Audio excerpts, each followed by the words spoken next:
The wise man saves for the future, but the foolish man spends whatever he gets. Like tomorrow is not coming. Listen, the problem is not the size of a man's income.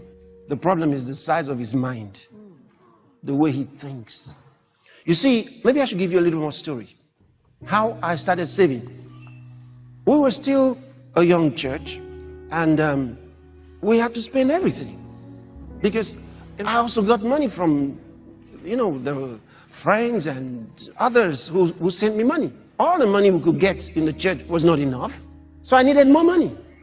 And thank God I never had to ask them. But they sent me money.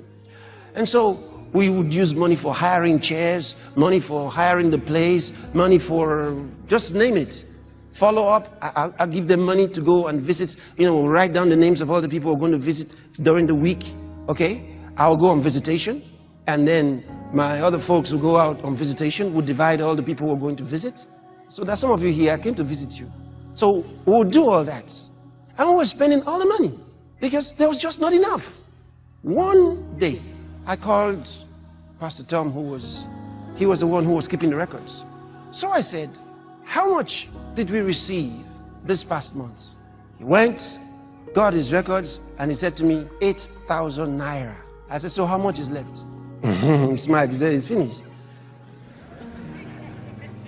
I said, 8,000 naira is finished. I didn't even know that we could have 8,000 naira. I said, impossible. 8,000?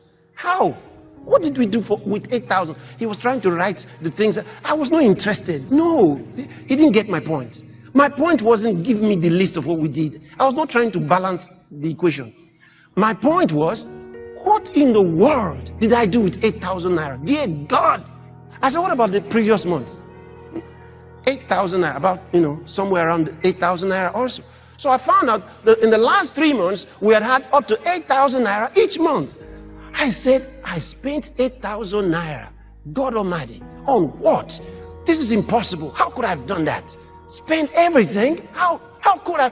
Then I said, now, let me tell you what. From this month, you will save 5,000 naira. Hear what I'm telling you. We will use only 3. Listen to me. I didn't say save 3. We will use 5. I said save 5. We will use 3. He said, okay.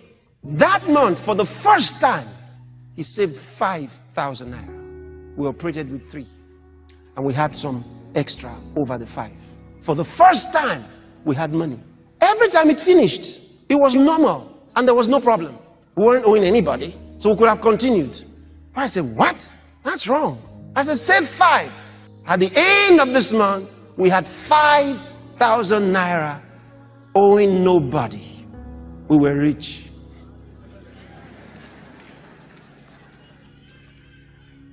That was the beginning. And from then on, I knew how to save. And I would save and save and always save. Because God said to save. He said, if you are wise, you will save. If you are a fool, you will spend everything.